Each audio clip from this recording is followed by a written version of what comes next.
cabdiraxmaan marka hore bal dadkana dhegeysanaya u sharax waxa uu salka ku hayo dembiyada ay xeer beegtigu ku dhawaaqday in Trump uu galay. ismaaciilow inta aanan su-aashaasi ka jawaabin marka hore aan dadka u xusno in ay tahay wax taariikhda si weyn u galay oo arrin lala fajacay ay noqotay oo taariikhiya in madaxweyne qof ka soo noqday dalkan maraykanka xukun noocaana lagu xukumo oo dembi noocaana lagu helo waa taariikh muggeeda leh balse haddaan u soo noqdo su-aashaada waxa ay dhacday arrinta lagu haysto 2016 kadib markii isaga oo markaas waagaa la tartamayey Hillary Clinton oo uu ka badiyey ay soo shaacbaxday intaanu doorashada gelin ka hor in uu la tuntay haweeney magaceeda la yidhaahdo Stormy Daniel oo ah haweeney actress ama qaranjo ah oo dhigta filimada dadka waaweyn qaarkood ay daawadaan waxaa la leeyahay tumashadaasi haddii ay soo shaacbixi lahayd in ay fadeexa ka raaci lahayd oo ay wax u dhibi lahayd doorashadii uu markaasi uu Hillary Clinton uu kaga badiyey balse $130,000 baa la leeyahay ayaa gabadha la siiyey markaasaa lagu aamusiiyey dacwaduna waxay salka ku haysaa lacagtaasi habkii loo diiwaan gashay oo waxaa la leeyahay Trump ganacsigii uu ku lahaa New York ayaa waxa uu u diiwaan gashay inay ahayd lacag kharashaad kale ku baxday iyadoo oo la daboolayo wixii gabadhaasi run ahaantii lacagta loo siiyey oo markaa laga been abuuray taas ayay salka ku haysaa cabdiraxmaan Donald Trump ma ka hadlay markii xeer beegtidu ay ku dhawaaqday in dembiyadaas lagu helay kadib aqalka cadsi muxuu ka yiri arrintaas haa uu ka hadlay oo ismaaciilow si aad la socoto intii ay dacwadani socotay muddo imika 2 bilood ku dhow waxay bilaabatay April bilowgeedii maalin walba markii laga soo baxo intuu saxaafadda hor istaaga ayuu ka hadlayay tanna maba ku sii jirinoo shalay markii saacadda New York ay 5 galabnimo ahayd ayaa lagu dhawaaqay oo qiyaasayo inay Afrikada bari ka ahayd ilaa iyo 12 habeennimo markaas oo uu sheegay in uu waxa ka dhacay iyo xeerbeegta go'aanka ay gaadhay ay yihiin wax aan xalaal ahayn oo uu garabka ku dhiftay oo uuna ku ekaan keliya inuu eedeeye uu xaakinkii dacwada qaaday cid walba oo baasha soo martay oo lugta marshay marka uu ka hadlay si weyn ugu dhaleeceeyey waxaana uu yidhi guusha runta iyo maxkamadda runta waxay imaanaysaa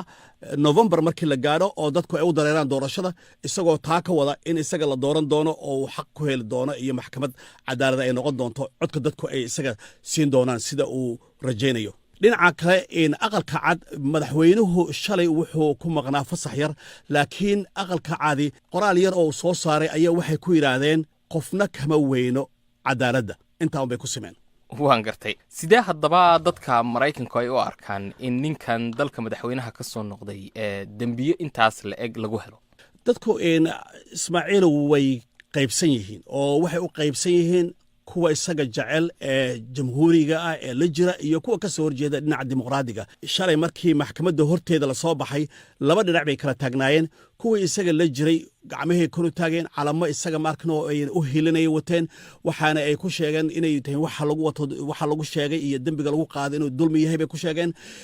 waxaana ay ku wacad mareen in ay Novemberna u codeyn doonaan inkastoo ay maxkamaddu waxa ay sheegtay ay tahay dembiyo inuu galay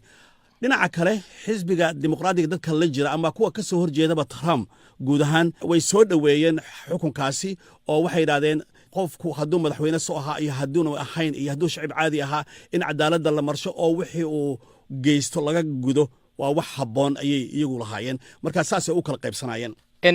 dad badan baa cabdiraxmaan waxay aad isu weydiinayaan maadaama xeerbeegtu ay go'aan kaa gaadhay oo dembiyo lagu helay Trump ma la xidhi doonaa koleyba xukunku wuxuu dhici doonaa 11 July ee soo socota intii marka waraysigan aan bixinayo iyo intii u dhaxaysay waqtigii shalay la xukumay saxaafadda Maraykanka looyaradii qaadiyaashii hore iyo khubaradii ka hadlaysay oo dhan waxa ay